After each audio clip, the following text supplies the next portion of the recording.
ഒരു വർഷത്തിലധികം നീണ്ടുനിന്ന യുദ്ധത്തിന്റെ അവസാന ഘട്ടത്തിലേക്ക് കടക്കുന്നു എന്നാണ് ലോകം വിലയിരുത്തുന്നത്. കാരണം ഇസ്രായേലിലെ മന്ത്രിസഭാ യോഗം കൂടി വെടിനിർത്തലിന് അംഗീകാരം നൽകിയിട്ടുണ്ട്. ഇപ്പോൾ പക്ഷേ ഈ ചർച്ചകൾ നടക്കുന്നതിനിടയിലും ഇസ്രായേലിന്റെ ആക്രമണം ഉണ്ടായിട്ടുണ്ട്. അങ്ങനെ ഒരു സാഹചര്യത്തിൽ ഈ കരാറിലൂടെ മുന്നോട്ട് പോകാൻ കഴിയുമോ? അതെ, ഈ 15 മാസമായി ഗാസയിൽ തുടരുന്ന രക്തച്ചൊരിച്ചിലിനാണ് ഇപ്പോൾ ഒരു വിരാമം ഉണ്ടാകാൻ പോകുന്നത്. ആ വെടിനിർത്തലിൻ്റെ കാര്യങ്ങളിലേക്കൊക്കെ കടന്നപ്പോൾ തന്നെയും ഇസ്രയേൽ ഗാസയിൽ അറ്റാക്ക് ചെയ്തു. അപ്പോൾ തന്നെ ഏതാണ്ട് ഒരു 73 പേരുടെ മരണവും ഉണ്ടായി.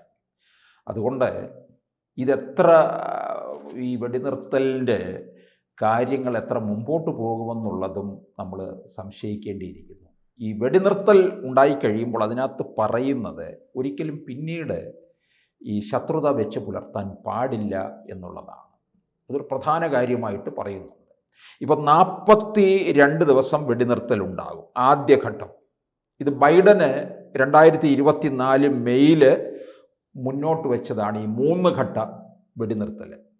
ഈ ബൈഡൻ പറഞ്ഞിട്ടുള്ള കാര്യങ്ങളൊക്കെ പലപ്പോഴും ഇഴഞ്ഞിഴഞ്ഞാണ് പോയിട്ടുള്ളത്. ഇപ്പോൾ അദ്ദേഹം സ്ഥാനം ഒഴിയുന്നതിന് മുൻപ് നമുക്കറിയാം, ട്രംപ് വരാൻ ഇനിയും മണിക്കൂറുകൾ മാത്രമേ ബാക്കി നിൽക്കുന്നുള്ളൂ. അപ്പോൾ ഒഴിയുന്നതിന് മുമ്പാണ് ഈ കാര്യത്തെ ഇപ്പോൾ യാഥാർത്ഥ്യത്തോടെ അടുക്കുകയാണ്. അതിനനുസരിച്ചാണ് 42 ദിവസത്തെ ആദ്യ വെടിനിർത്തൽ. ഈ സമയത്ത് 33 ബന്ദികളെ ഹമാസ് കൈമാറും. അങ്ങനെയാണ് കണക്ക് പറഞ്ഞിരിക്കുന്നത്. ഹമാസ് പകരം പലസ്തീൻ തടവുകാരെ ഇസ്രയേൽ വിട്ടയക്കും. ഏതാണ്ട് ആദ്യം വിട്ടയക്കുന്ന ഹമാസ് വിട്ടയക്കുന്ന ബന്ദികളിൽ ഒരു 3 ഇസ്രായേൽ വനിതാ സൈനികരെ 2 ഫ്രഞ്ച് പൗരന്മാരും ഉണ്ടെന്നാണ് സൂചന. അതേസമയം ഇതിന് പകരമായി വിട്ടയക്കുന്ന 95 പലസ്തീൻ തടവുകാരുടെ പട്ടികയും ഇസ്രയേൽ പുറത്ത് വിട്ടിട്ടുണ്ട്.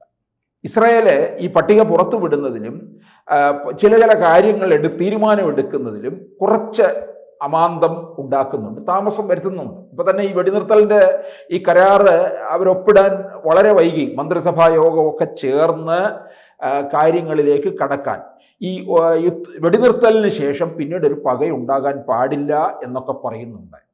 ഈ ഹമാസിൻ്റെ കയ്യിൽ ഈ ബന്ദികൾ നിൽക്കുന്നത്, അത് ആ സമയത്ത് അപ്പം ഇസ്രയേൽ ആക്രമണം തുടരുന്നത് തന്നെ ഈ ബന്ദികളുടെ ജീവൻ അപകടത്തിലാക്കും എന്നും പറയുന്നുണ്ട്. ഈ ബന്ദികളിൽ എത്ര പേര് ജീവിച്ചിരിപ്പുണ്ട് എന്നുള്ള കാര്യത്തിനകത്ത് ഇപ്പോഴും സംശയം ബാക്കി നിൽക്കുകയാണ്. അത് യുദ്ധം തുടർന്നു കഴിഞ്ഞാൽ ബന്ദികളുടെ കാര്യം അപകടത്തിലാക്കുമെന്നാണ് ഹമാസ് മുന്നറിയിപ്പ് നൽകിയിരിക്കുന്നത്. അങ്ങനെ പറയുമ്പോൾ നമ്മൾ വിചാരിക്കും ബന്ദികളൊക്കെ സുരക്ഷിതരാണോ ആണെന്നുള്ള രീതിയിൽ നമ്മൾ വിശ്വസിക്കും. ആണെന്ന് ഉറപ്പുവരാൻ സാധ്യമല്ല. ഇസ്രായേലിനെ സംബന്ധിച്ചിടത്തോളം എനിക്ക് തോന്നുന്നില്ല ഇസ്രായേൽ അങ്ങനെ കൈയും കെട്ടി ഈ വെടിനിർത്തലിന് ശേഷം ഇരിക്കുമെന്ന്. ഇസ്രായേൽ അറ്റാക്ക് ചെയ്യും. കാരണം ഈ കാര്യങ്ങളിലേക്ക് കടക്കുമ്പോൾ തന്നെ അറ്റാക്ക് ചെയ്ത് 73 പേരുടെ മരണമാണ് ഉണ്ടാക്കിയിരിക്കുന്നത്. ഈ 15 മാസം കൊണ്ട് തന്നെ 43,786 മരണമാണ് ഉണ്ടാക്കിയത്. ഗാസയിനെയും പൂർവ്വസ്ഥിതിയിലേക്ക് കൊണ്ടുവരണമെന്നുണ്ടെങ്കിൽ തന്നെ വർഷങ്ങളെടുക്കും. അവിടുത്തെ ആരോഗ്യ സംവിധാനത്തിന്, പുനർനിർമ്മാണത്തിന് തന്നെ $1000 കോടി വേണമെന്നാണ് പറയുന്നത്. യുദ്ധത്തിൽ ഏതാണ്ടല്ലേ തരിപ്പണമായി തീർന്നതല്ലേ ഗാസ. ഇതൊക്കെ ഗാസ ചോദിച്ചു വാങ്ങിച്ച കാര്യങ്ങളാണ്, ശരി. പക്ഷെ ഗാസയെ ഏതാണ്ട് ഇസ്രായേൽ അങ്ങ് തീർക്കുകയും ചെയ്തു എന്നുള്ളതാണ്. ഇനിയിപ്പോൾ ട്രംപ് അധികാരത്തിൽ വരുമ്പോൾ സംഭവം ഒന്നും കൂടി മാറുകയും ചെയ്യും. അപ്പൊ ഗാസയുടെ പുനർനിർമ്മാണത്തിന് അന്താരാഷ്ട്ര സമ്മേളനം സംഘടിപ്പിക്കുമെന്നാണ് ഈജിപ്ത് ഇപ്പോൾ പറയുന്നത്. അതുപോലെ യുദ്ധത്തിന് ശേഷം ഗാസയുടെ സമ്പൂർണ്ണ ഉത്തരവാദിത്വം ഏറ്റെടുക്കാൻ തയ്യാറാണെന്നും പലസ്തീൻ പ്രസിഡന്റ് പറയുന്നുണ്ട്.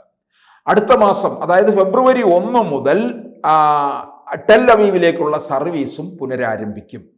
വെടിനിർത്തൽ ധാരണയായെന്ന് വാർത്ത വന്നതിന് ശേഷം ഗാസയിൽ ഇസ്രായേൽ ആക്രമണത്തിൽ കൊല്ലപ്പെട്ടത് തന്നെ 113 പേരാണ്. 24 മണിക്കൂറിനിടെ ഉണ്ടായത് 88 മരണം. ആകെ മരണം എന്ന് പറയുന്നത് ഇതുവരെ 46,876. അഭയാർത്ഥികളോ 19 ലക്ഷം. ഇതാണ് ഗാസയുടെ സ്ഥിതി എന്ന് പറയുന്നത്. അപ്പോൾ ഈ ബന്ദികളെ കിട്ടിക്കഴിഞ്ഞാൽ മുഴുവൻ പേരെയും കിട്ടിയെന്ന് വിചാരിക്കുക, അതുകൊണ്ടും അടങ്ങത്തില്ല എനിക്ക് തോന്നുന്നു. കാരണം ഹമാസിന് അല്ലെങ്കിൽ ഗാസയ്ക്കുണ്ടായ നഷ്ടമെന്ന് പറയുന്നത് അതൊരു വലിയ നഷ്ടമാണ്. അത് തിരിച്ചെടുക്കാനൊന്നും ഈ തലമുറയ്ക്കോ അടുത്ത തലമുറയ്ക്കോ ഒന്നും കഴിയുമെന്ന് തോന്നുന്നില്ല. ഈ കരാറുകളിൽ ഏർപ്പെട്ടു എന്ന് പറഞ്ഞ് ഇസ്രയേലിന്റെ സ്വഭാവത്തിൽ മാറ്റം വരണമെന്നൊന്നുമില്ല. ഇസ്രായേൽ ചില കടുംപിടുത്തം ഉണ്ട് ഇക്കാര്യത്തിനകത്ത്, പ്രത്യേകിച്ച് ട്രംപിന്റെ പിന്തുണ നല്ലപോലെ കയ്യിലിരിക്കുകയും കൂടാണ്. അപ്പോൾ അങ്ങനൊന്നും വെടിനിർത്തൽ ഇതിലേക്കൊന്നും പോകത്തില്ല. നെതന്യാഹുവിനെ സംബന്ധിച്ചിടത്തോളം യുദ്ധമില്ലാതിരിക്കാൻ പറ്റത്തില്ല. യുദ്ധം തീർന്നു കഴിഞ്ഞാൽ നെതന്യാഹു ചിലപ്പം കോടതിയിലേക്ക് കയറും. അതൊഴിവാക്കുന്നതിന് വേണ്ടി തന്നെയാണ് ഇപ്പോൾ ഇത് 15 മാസമായിട്ട് ഇങ്ങനെ തുടരുകയാണ്. അപ്പോൾ ഇതെല്ലാം തന്നെ എന്താ സംഭവിക്കുന്നത്, ഈ ഇസ്രായേലിന് ഒരു വളരെ സേഫായിട്ടുള്ള ഒരു രീതിയിൽ മുമ്പോട്ട് പോകാൻ അവർ നോക്കുകയാണ്. ഇനി ഹമാസിനോട് ഗാസയോടെ യുദ്ധം ചെയ്തില്ലെങ്കിൽ ഇങ്ങോട്ടേക്ക് പോരും, ചിലപ്പോൾ അതും സംഭവിക്കാം. ഹിസ്ബുള്ളയുടെ അനക്കമൊന്നും ഇല്ല. ഹമാസിന്റെ തലവന്മാരെ എല്ലാം ഇല്ലാതാക്കിയില്ലേ, എല്ലാത്തിൻ്റെയും നേതൃനിരയെ ഇസ്രായേൽ തീർത്തു. ശരിക്കും പറഞ്ഞു കഴിഞ്ഞാൽ അത് വളരെ നല്ല നീക്കമായിരുന്നു അവർ നടത്തിയത്. നേതൃനിര തീർത്തു കഴിഞ്ഞാൽ പിന്നെ ധൈര്യമായിട്ടിരിക്കാം. ഇസ്രായേലിൻ്റെ ലക്ഷ്യം എന്തായിരുന്നു എന്ന് ചോദിച്ചാൽ ഹമാസിനെ മുഴുവൻ ഗാസയെ മുഴുവൻ തീർക്കുക എന്നുള്ളതാണ്. അതൊന്നും അത്ര പ്രായോഗികമുള്ള കാര്യമല്ല. ഇപ്പം തന്നെ 1,00,000 പേരെയല്ലേ, 1,00,000 അല്ലേ പേരെയാണ് കൊന്നൊടുക്കിയിരിക്കുന്നത്. ഒന്ന് ആലോചിക്കുക, എത്ര പേര് ലക്ഷക്കണക്കിനല്ലേ അഭയാർത്ഥികളായിട്ട് പോയിരിക്കുന്നത്. ഇത് ഈ കണക്കൊക്കെ എനിക്ക് തോന്നുന്നു ഇതിനപ്പുറം പോയിട്ടുണ്ടെങ്കിലേ ഉള്ളൂ. ഇതൊരു ഔദ്യോഗിക കണക്കാണ്. എത്രയോ പേര് ചിതറി പോയിട്ടുണ്ടാകാം. യുദ്ധമല്ലേ, ഇവർ അഭയാർത്ഥി ക്യാമ്പുകളിൽ, ആശുപത്രികളിൽ ഒക്കെ ബോംബ് വർഷിക്കുകയല്ലേ ചെയ്തത്. ഇതിൻ്റെ കാര്യമെന്ന് ചോദിച്ചാൽ ഈ ഹമാസിൻ്റെയൊക്കെ നേതൃനിര മുഴുവൻ ഇതിനിടയ്ക്ക് ഒളിച്ചിരുന്നു. ഒരു സേഫ് സോണായിട്ട് അങ്ങനെ ഇരുന്നു. അതുകൊണ്ട് തന്നെയാണ് ഇസ്രായേലിനെ സംബന്ധിച്ചിടത്തോളം ഈ യുദ്ധം എന്തായാലും പ്രയോജനപ്പെട്ടിട്ടുണ്ടോ? കാരണം ഹമാസിന്റെ മുൻനിര എല്ലാ നേതാക്കളെയും തുടച്ചു നീക്കാൻ അവർക്ക് കഴിഞ്ഞിട്ടുണ്ട്. അവരുടെ പ്രഖ്യാപിത ലക്ഷ്യം നടന്നു എന്നുള്ളത് തന്നെയാണ്. പക്ഷെ എനിക്ക് തോന്നുന്നില്ല യുദ്ധം ഇവിടം കൊണ്ട് തീരുമെന്ന്. യുദ്ധം തുടരും. ഹമാസ് ഇസ്രായേലിനെ സംബന്ധിച്ചിടത്തോളം യുദ്ധം ചെയ്തുകൊണ്ടിരിക്കും.